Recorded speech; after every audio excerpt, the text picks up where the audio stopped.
Riba is not just a personal sin, it is a poison that seeps into the heart of societies and nations. It destroys not only individual peace but collective harmony. It turns compassion into competition, trust into exploitation, and justice into greed. The fire of riba doesn't begin in the marketplace, it begins in the heart. It starts with a single desire to have more, to gain faster, to rise above others no matter the cost. And when this fire spreads, it consumes everything: families, communities, economies, and even faith. This is why the warning against riba is so severe, because it doesn't just corrupt the wall, it corrupts the soul of humanity. Riba is like a silent flame that people feed with their own hands. It starts small alone, a deal, a quick profit, and then it grows until it burns the very foundation of morality. When a nation builds its economy on interest, it builds on injustice. It becomes a system where the rich grow richer without effort, and the poor sink deeper no matter how hard they work. It becomes a world where money rules instead of mercy, where power decides instead of principles. And once that system takes root, oppression becomes normal and compassion becomes weakness. In today's world, you can see the marks of this fire everywhere. Families crushed under the burden of loans, young people drowning in debt before they even begin their lives, and countries trapped in financial chains that keep them forever dependent. Nations are told that this is progress, that this is the only way to survive, but what kind of progress destroys peace? What kind of system calls itself advanced when it takes from the poor to feed the rich? The fire of riba does not bring development, it brings destruction dressed in luxury. Look around and you'll see how this fire changes hearts. It turns neighbors into competitors. It makes people forget the concept of giving for the sake of Allah. Charity becomes rare because everyone is too busy collecting interest. Kindness becomes conditional because every favor has a price. People start to see others not as brothers and sisters but as opportunities or threats. When riba dominates a society, morality fades and greed becomes the new religion. It is not just an economic problem, it is a spiritual crisis. Riba destroys the bond between people and their Creator because it replaces trust with doubt. Instead of trusting that Allah is the provider, people start trusting the system. They forget that Rizq doesn't come from numbers on a screen, but from the blessings that Allah places in their lives. You can have millions in the bank, but if that money is tainted with injustice, it will bring more pain than pleasure. It will fill your house but empty your heart. It will make your life faster but not happier. It is like drinking salt water. The more you consume, the thirstier you become. When riba enters the heart of a nation, that nation begins to rot from within. Corruption spreads like wildfire because greed becomes acceptable. Leaders lose their sense of responsibility. Businesses lose their sense of fairness, and people lose their sense of accountability. And what's most tragic is that everyone feels the fire, even those who never touched it. Inflation, exploitation, poverty, they all come from a system that feeds on riba. And so the very people who once trusted that system are the ones it burns the most. Islam came with a system that protects against this destruction, a system based on balance, mercy, and fairness. In the Islamic economic model, wealth is not a weapon but a responsibility. Money is not meant to be hoarded, it is meant to circulate, to help, to heal, to uplift. Zakat purifies wealth, trade spreads opportunity, charity strengthens community. All of it is designed to prevent the fire of greed from taking over. When riba is removed, what replaces it is not poverty, but peace. Because without the burden of interest, people can breathe, businesses can grow ethically, and communities can thrive together instead of competing against each other. But the reality today is that many Muslims have become comfortable in a system that burns them. They say, "What choice do we have?" They say, "It's impossible to live without riba." But the truth is, it's not about the system, it's about our choices within it. Every time we choose honesty over exploitation, every time we help someone without expecting more in return, every time we refuse to profit from another's pain, we are fighting the fire. We may not be able to change the world overnight, but we can change ourselves, and that's where the healing begins. It's easy to blame the system, but the system is made of people. When hearts change, nations change. When families decide to live within their means, when business owners decide to deal justly, when leaders decide to prioritize fairness over gain, the fire starts to fade. The strength of a nation is not in its economy, its weapons, or its power, it's in its values. When those values are based on truth and justice, the nation prospers even with less. But when they are based on greed and deception, no amount of wealth can save it. The fire of Riba doesn't just destroy this world, it destroys the next. It takes away the light of faith, the sweetness of worship, and the peace of the soul. It replaces blessings with burdens and satisfaction with sorrow. But those who turn away from it, even if they struggle at first, will find a peace that the wealthy can't buy. Because what Allah gives in return for sacrifice is far greater than what Riba ever promised. The moment you choose to trust Him completely, the moment you walk away from what He has forbidden, you begin to feel a freedom that no money can give.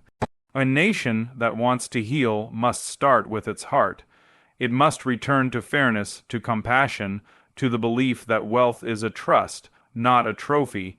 The Islamic system isn't just an alternative, it's a cure. It builds economies based on justice and souls based on sincerity. It teaches that giving brings more than taking, that helping others increases your own blessings, and that every honest transaction is an act of worship. Riba burns because it is built on selfishness, but Islam cools that fire with selflessness. When you give, you extinguish greed.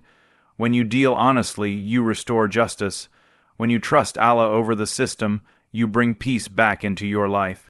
This is how nations rise, not through interest and exploitation, but through integrity and faith. The fire of Riba may seem powerful today, but it cannot last. Every empire built on injustice has fallen, and every system built on greed will crumble. What remains eternal is truth, compassion, and trust in Allah. The fire may burn for a while, but those who hold on to faith will always rise from the ashes stronger, purer, and closer to their Creator. So let us not feed this fire, let us be the water that cools it. Let us rebuild our homes, our businesses, and our nations on justice, mercy, and honesty. Because when we do, we don't just save ourselves, we save generations. We create a legacy of light instead of smoke. And we prove that no matter how strong the fire of Riba burns, the light of faith will always shine brighter. Riba does not begin in banks or contracts. It begins in the hidden corners of the human heart, where desire starts to grow unchecked. It starts when a person believes that if they just had a little more, they would finally be happy. That voice of greed whispers softly at first, convincing you that taking a small advantage is harmless, that borrowing with interest is normal, that living beyond your means is a part of success. But the truth is, the moment that desire takes root, it begins to consume peace. The more you chase, the less rest you find. You start measuring your worth by possessions, by numbers in your account, by the comparison of what others own. And before you even realize it, you have built your happiness on something fragile and false. The fire of Riba feeds on that desire to always be ahead, to always have more, to never feel content with what Allah has written for you. It grows when people compete not in goodness, but in luxury. It spreads when we stop thanking the one who provides and start believing we are self-made. And every time a person feeds that hunger through interest, injustice, or exploitation, that fire flares brighter. It burns slowly but deeply, destroying the sweetness of gratitude and replacing it with anxiety. It takes away the joy that comes from earning with honesty and replaces it with the constant fear of loss. You can have everything you ever wanted, yet still feel poor because your soul no longer feels full. This is the unseen punishment of Riba. It does not just destroy wealth, it destroys the peace that wealth was supposed to bring. The heart that once found joy in simplicity becomes restless. The person who once slept peacefully now lies awake worrying about debt, status, and reputation. The smile that came from contentment is replaced with a forced grin built on exhaustion. Riba makes you live in a world of illusions where more is never enough, where blessings feel like burdens, and where comfort feels temporary. And that is the real loss, not what you lose materially, but what it takes away from your heart. The more this system spreads, the more hearts it consumes. When greed becomes normal, people stop feeling compassion. The businessman who once gave charity begins to see people as opportunities, not souls. The lender stops thinking about mercy and only thinks of profit. The neighbor stops helping his brother in need and instead offers a loan that traps him deeper in despair.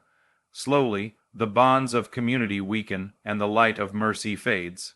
When riba becomes the language of society, humanity begins to lose its heart, but there is still hope. The fire of riba can be extinguished, but only with faith. It starts when one heart turns back to Allah and says, enough. Enough chasing what doesn't bring peace. Enough building wealth on pain. Enough ignoring the voice of conscience. When one person decides to live with honesty, it inspires another and then another.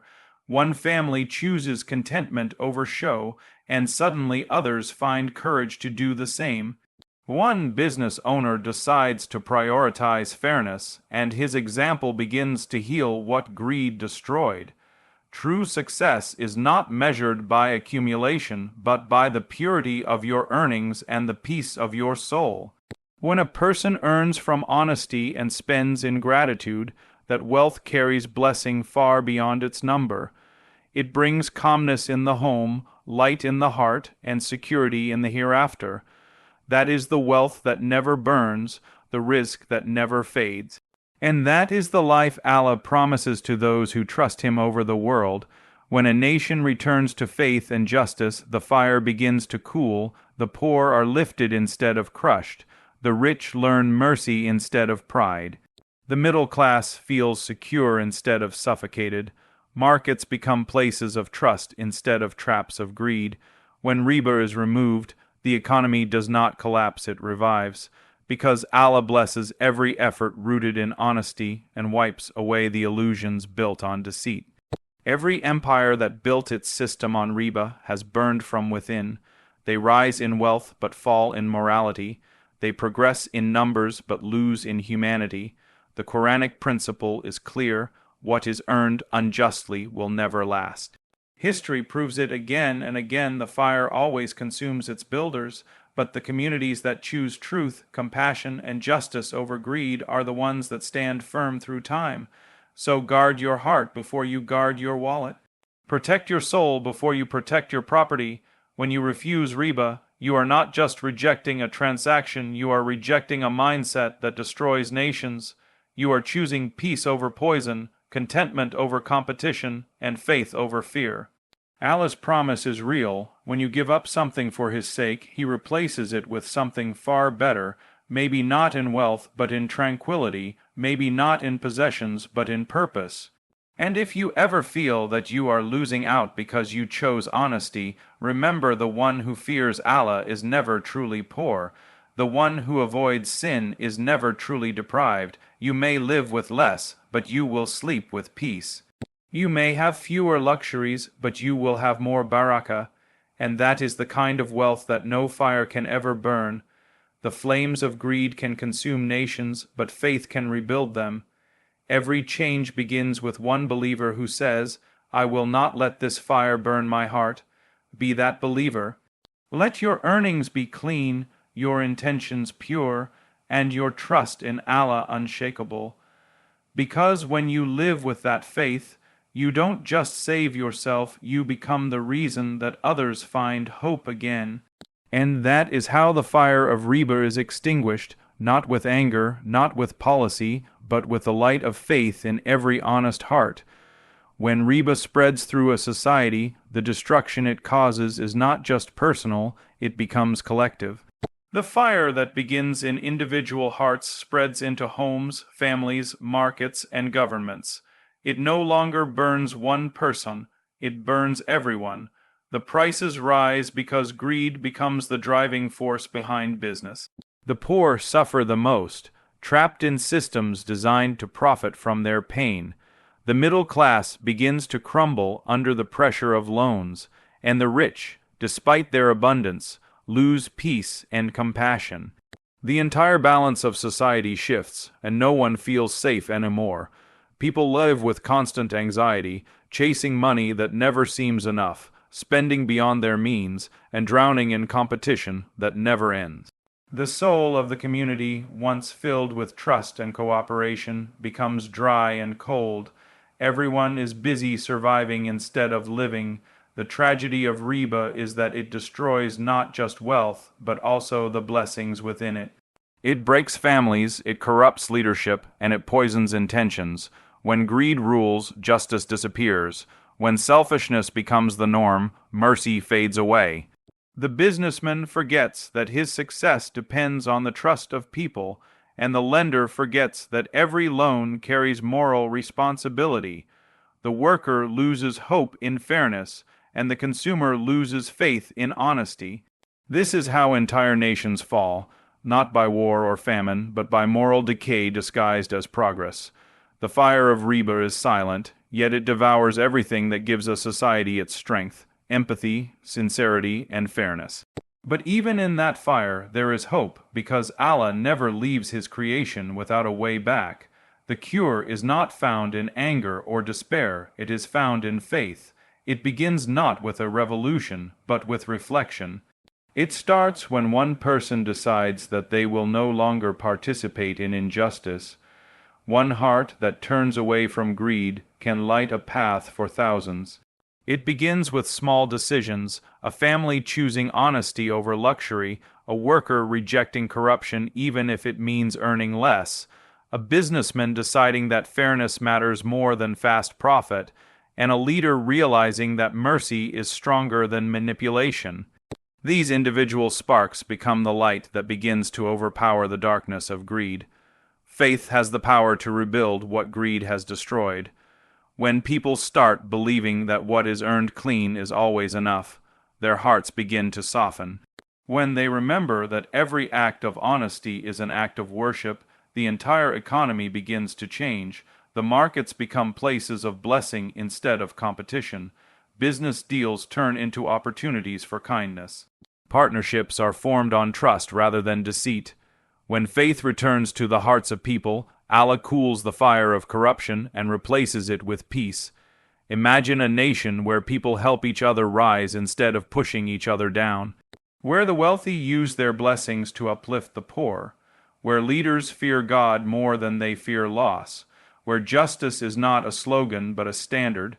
This is what Islam teaches: a system where compassion and accountability coexist. And when such faith spreads through a community, it brings not just moral strength, but economic stability. The hearts that once ran after wealth now become content with provision. The families that once fought over money begin to find peace in simplicity. The nations that once relied on exploitation begin to thrive on fairness. When people stop chasing wealth through riba and begin earning through honesty, Barakah fills their lives in unseen ways. Their homes feel lighter. Their sleep becomes sweeter. Their children grow up with better values. The society that was drowning in debt begins to rise again because faith restores trust. Trust restores unity, and unity restores prosperity. The cure for the fire of riba is not found in policies alone. It is found in the conscience of every believer who fears Allah more than they fear losing profit. A nation that returns to the teachings of justice and mercy will never collapse. Because Allah blesses honesty and destroys deceit. Every time a person chooses truth over greed, a flame of destruction is put out. Every time a leader governs with fairness, a generation is saved. Every time a heart turns back to Allah, a new beginning is written. Nations are not destroyed by poverty. They are destroyed by hearts that forget the value of contentment. And nations are not rebuilt through wealth. They are rebuilt through people whose hearts are alive with faith. This is why the Prophet warned against riba, not only because it is unjust, but because it replaces compassion with cruelty. It makes the rich forget the pain of the poor. It turns relationships into transactions. But the moment faith returns, everything changes. The fire cools, the greed fades, and peace returns to the hearts of the people. The true power of faith is that it doesn't just reform individuals, it rebuilds entire civilizations. So even if the world around you burns with greed, be the one who chooses faith. Refuse to be part of what destroys others. Live with honesty, even when it is hard. Earn clean, even when it takes longer. Trust that what is written for you will reach you, no matter what. Because when you choose what pleases Allah, He will replace your fear with peace, your losses with blessings, and your struggles with strength. That is how a nation rises again, not through wealth, but through hearts purified by belief. Faith has always been the cure for fire, and when a nation rebuilds upon it, the flames that once destroyed begin to fade into light. It all begins with you, with one heart that decides to live for truth. When people return to faith, Allah cools the fire, replaces greed with generosity, anxiety with calmness, and chaos with serenity. The heart that fears Allah becomes the foundation of nations that never burn again.